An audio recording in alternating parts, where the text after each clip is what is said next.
It's time to take on Homelander ourselves in The Boys. This is Gonna Hurt, the board game. And here to tell us more about it are the co-designers, John Levin and Nick Accardi. Gentlemen, thank you for joining us. We are excited about this game, so it's great to have you on the show. Thank you. Thanks so for much having for us. having us.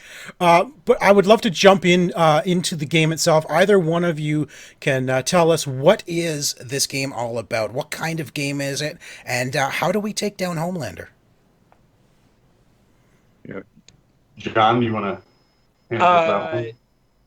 It is a competitive game that allows you to play with any of your favorite characters from the book. We pretty much included everyone that had good enough art, which was almost everyone in the entire book, which is fun for the imaginative RPG element of playing with your friends.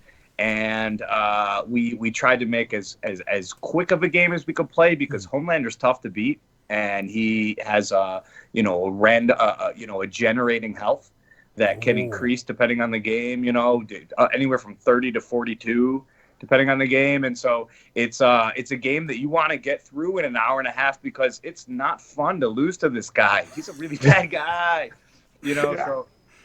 So it's a great time to sit around with your friends. It's a good beer and peanuts type game, or beer and pretzels, as they call it. And you don't win that first round, you go at him again. And we've got some cool features, still to come, end game type stuff. And yeah, it's about defeating someone who's about to make life unlivable. So what is, in the course of the game, what does the actual gameplay look like? What are you doing throughout the course of the game?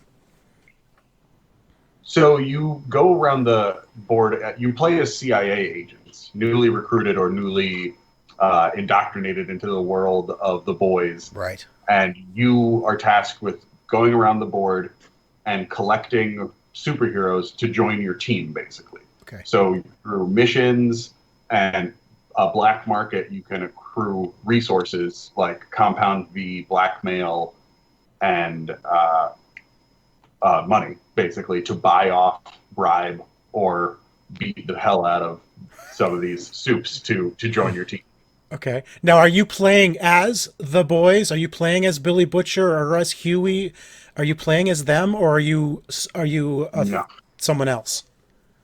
No, you are playing as a CIA agent. Okay. But we did it because we wanted the boys to be recruitable, Ah. and rather you play as one of them, because the tiers at which they scale, like if you're going to put Huey and Billy Butcher in the same category, you're kind of missing the mark on that one, because one's way more powerful than the other. That's So true. having them recruitable made it more fun to go around, and you can recruit all the boys. You could just get one of them. You could have none of them and have a team of entirely other superheroes.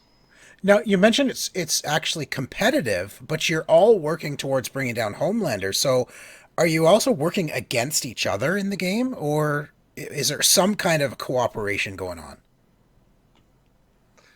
There's an element of the players have the option of trading character cards, but we felt that for a quick play game like this, in the environment that Homelander making this threat would set up, that the only way to make sense was that it's not that you're against your other CIA agents, but it's so much of a race, and someone has to succeed or we're all in trouble.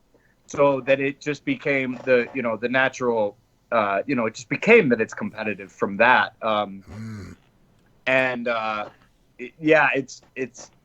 It's definitely competitive in that sense, but in the other realm, with there is the trading element, just because it can be so difficult. There's also the other side of what makes it competitive is the fact that you can steal and sabotage resources and characters from other players. Right. Okay. Yeah. Sounds like something Chico would do. Yeah, I do that quite a bit. How long does a typical game last? 21 rounds. 90 minutes, roughly. 90 minutes? Okay. 60 to 90. 60 to it 90. Really, like a 1 to 3 player game is about 60 minutes, but when you start adding 4 and 5 players, it does make the game last a lot longer. Okay, so you can play a single player then. There's a single player mode. Yes. You just don't have any other CIA agents working against you or with you, as the case may be. No. Yeah. There's the way we built it is you sort of simulate them upon the board, so you don't lose any of those elements of being able to sabotage, and you can actually lose a character card to a non-player character. Really? Okay. Yeah, sure. Why not? I mean, you discard it. Yeah. Awesome. Very cool. So, how did you guys end up with the license for this game? And, was Dynamite Entertainment involved in the creation of the game, or is this something that you guys sort of went to them and said, "Hey, we really want to build a game with this license"? So I was working on a Preacher board game, to be honest. Okay. Oh. Okay. It was back last. I started last May of 19, and Okay. and August comes around, and I was just about at the point where I wanted to start showing my stuff off, and my dad represents Garth Ennis in his television deals. Okay. And so that's how I got on Preacher. I mean, I had never done a board game. Preacher's a big property, and that's how I had already earned enough respect to get even just trying it. Anyways, I brought it to him, and he said, "Hey, you think you could put together a boys pitch in he said 2 weeks." He's like, "I'm going to New York Comic Con in 2 weeks. Dynamite is about to, go after." More boys stuff, because boys TV shows about to drop, and it looks really great and all that. And so I said, I'm going to give it a shot. And Nick Accardi was on staff with First Comics as their artist.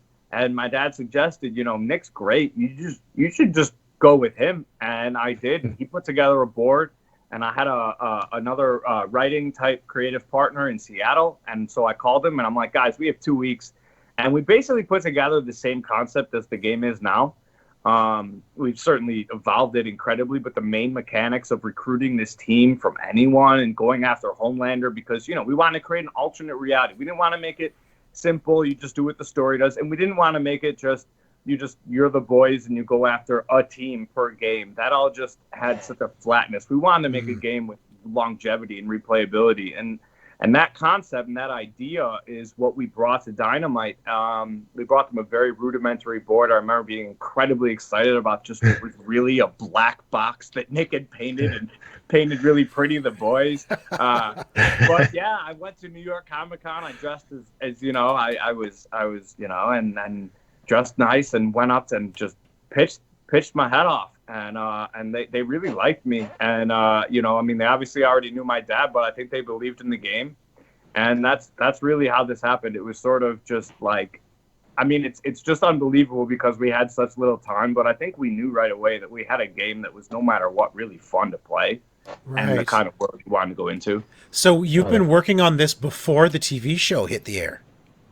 Just barely, yeah. Wow, that's fantastic, though, because now you've got 2 seasons worth of fans coming into this, not just the comic fans, right? The graphic novel fans. That's fantastic. Now, Nick, as the art director, how important was it for you to maintain the comic book style in the game? Well, extremely. For the pure fact that we were working off of all pre-existing artwork. Right. We were limited. So when John said we went with the characters that had good enough art, there's roughly 150 plus characters mentioned either just by name or shown once throughout the entire 71 issue series, and about 115 of them have usable art, where it's not just a small character that's like an inch by inch in the background. Yeah. And then some of them weren't even named. So, and then some of them were named, but we had 0 power descriptions. So we had to kind of really investigate and really, really read through and read deep in between the lines of these characters to develop them into cards you could use. Right. So were you given some free reign with some of these unnamed characters, and were you given free reign to create any new ones? No, well, I don't know if we were given that option, but we steered away from it in Okay. general. Just if the character didn't have a name or didn't have usable art, we decided not to use them. And then Okay. there are a handful of characters we opted out of using in lieu of an expansion possibly later that would Okay. be a more mature version because some of them are extremely crass characters. Right. So the goal here was to make it as true to the comics as you could possibly get. Absolutely. And I used the lead designer for Dynamite that laid out all the boys trade paperbacks. Right. Use this style of like a manila folder with paper, like a CIA dossier, basically. Yeah. And I loved that idea, and I kind of just ran with it and did the whole board like that. So that when you look at our board, it looks like a folded up map that has been stabbed into a cork board. Yes, I noticed that. That's awesome. And all the cards are like Polaroids with like a piece of paper and some tape that they wrote the name on, and like stamps for what level die they use. That's awesome. That is so Yeah, cool. Thanks. So, John, I was going to ask, you had mentioned the Preacher game that you had previously worked on, with First Games being the gaming division for First Publishing. Are there any other comic or graphic novel type games that you're thinking of working on next? Yeah, absolutely. It's a nice thing about it is, my father, I don't know if you know his history, but, he's been he's been a vanguard for the comics and the independent comics since, at least 82, 83. Wow. When we first started, I think it's before that. And so he not only has his first comics, which has awesome titles from like the Ewan twins, who have, I think, at least 2 titles that, Serving Soups, Inspector O, and they have a new one, easily games. Love Town. You've heard of Badger, I'm sure, Yeah, because that's Badger. and when I go to comic conventions and I talk to people, like I go to the board game section, I'm like, hey, would you guys play a Badger board game? People are like, oh, Badger? Like that kind of yeah. But so, with my dad, we've also got, he's crafty. He just tries to, maximize what he can do. He's not trying to take control of the rights when he makes a deal to be able to make board games because he wants the money. He's also doing it because he wants to produce a really high quality product. That's really like always his first goal, because, he's just got a lot of pride to not do that. So yeah, I think there is no matter what already a backlog of at least 5 or 6 books that, people have even heard of or just have a following. But again, he's got clients like Max Allen Collins, who's got stuff that's going on, and other people that, pretty much any of that stuff we're looking at. And there's others, we've all been, a part of this community for a long time. And, so there's plenty of games that we just chomping at the bit to get a chance to really go at. Yeah, That's awesome. That's fantastic. During the course of developing the boys, what was the hardest thing to get right in the game to really balance out to make the gameplay work? The map. the map. Oh yeah. We changed from if you our board is a top-down view of the planet Earth with like a repeating pattern of like the geometric spaces, but we've changed that design, I would say 15 times. Wow.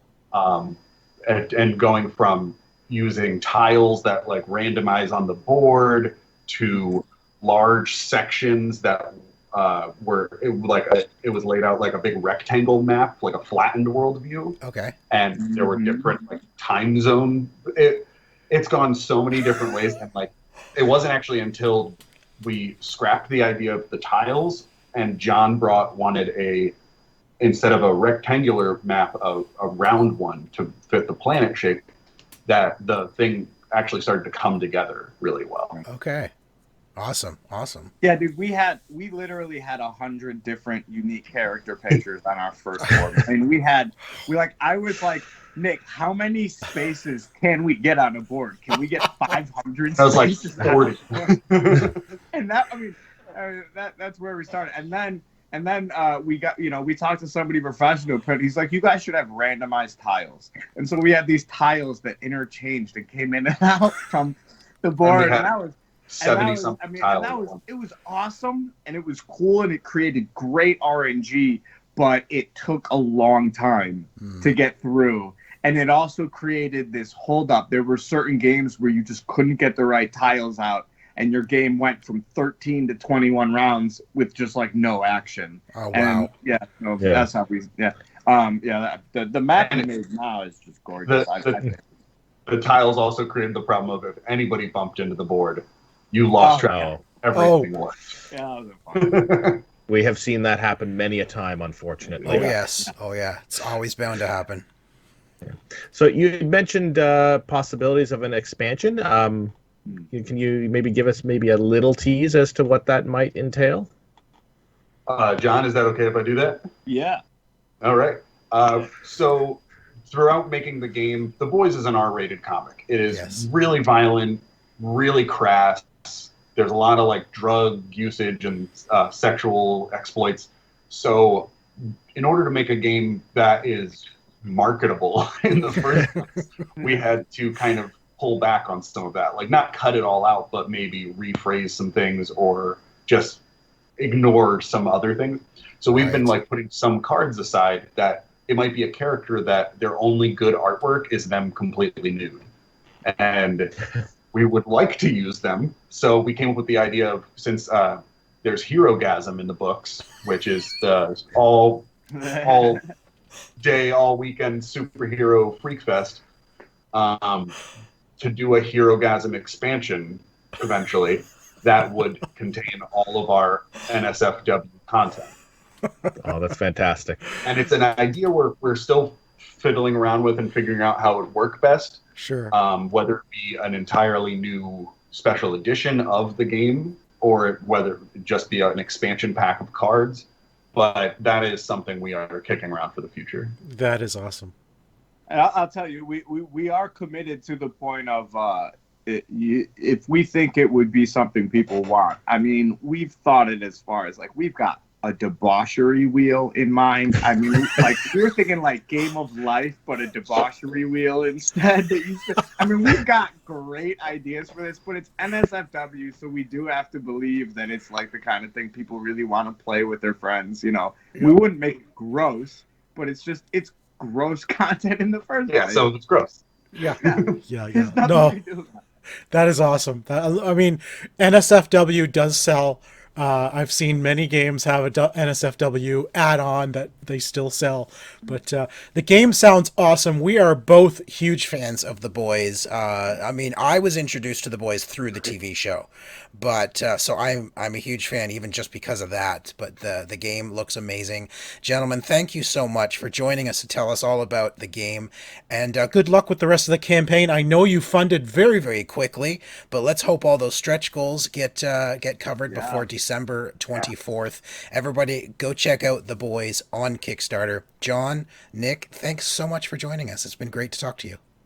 Thank you so much. I just want to say our game is available for anyone to play on TTS. It's Tabletop Simulator for free. You get TTS, which I think is $5 right now. And we've got a sign-up sheet. If anybody wants to play and test out the game with developer, no commitments, nothing. Just sign up. We'll teach you. We'll tell you all about it. And, wonderful. That is awesome. Everybody, go check them out. Gentlemen, thanks so much. Thanks, guys. Very much. This was great. Thank you. Hi, guys. Thanks for watching. Don't forget to back The Boys This Is Going to Hurt on Kickstarter and subscribe to OMG Nexus.